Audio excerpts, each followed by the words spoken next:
দ্বিতীয় বিশ্বযুদ্ধের পর থেকে মধ্যপ্রাচ্যের রাজনীতি ও অর্থনীতিতে ছড়ি ঘুরিয়েছে যুক্তরাষ্ট্র।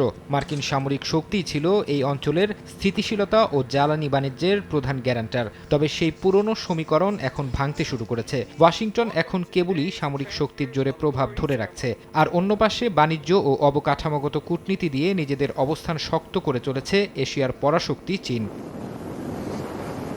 পরিসংখ্যান বলছে গত 2 দশকে চীন ও আরব বিশ্বের মধ্যকার বাণিজ্য $36 বিলিয়ন থেকে বেড়ে প্রায় $400 বিলিয়ন পৌঁছেছে। বেইজিং এখন মধ্যপ্রাচ্যের সবচেয়ে বড় বাণিজ্য অংশীদার। অন্যদিকে ওয়াশিংটন এখনও 19টি ঘাঁটিতে সেনা মোতায়েন রেখে এবং $বিলিয়ন অস্ত্র বিক্রি করে নিরাপত্তা দিলেও এ অঞ্চলের অর্থনৈতিক চালিকা শক্তি হিসেবে তার আগের অবস্থান হারিয়েছে।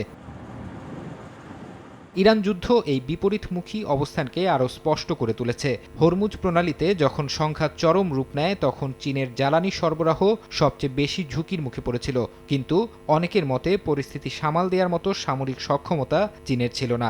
মাসালা, মিল্ক ও পিৎজার সাথে thin and crunchy biscuit fit biscuit, যখন তখন ইটিং, যেখানে সেখানে ফিটিং। অন্যদিকে মার্কিন প্রশাসন তাদের নৌবাহিনী দিয়ে পথ সচল রাখার দাবি করলেও তার সরাসরি অর্থনৈতিক সুবিধাভোগী ছিল মূলত ইরানের সঙ্গে বন্ধুত্বপূর্ণ এশিয়ার দেশগুলো।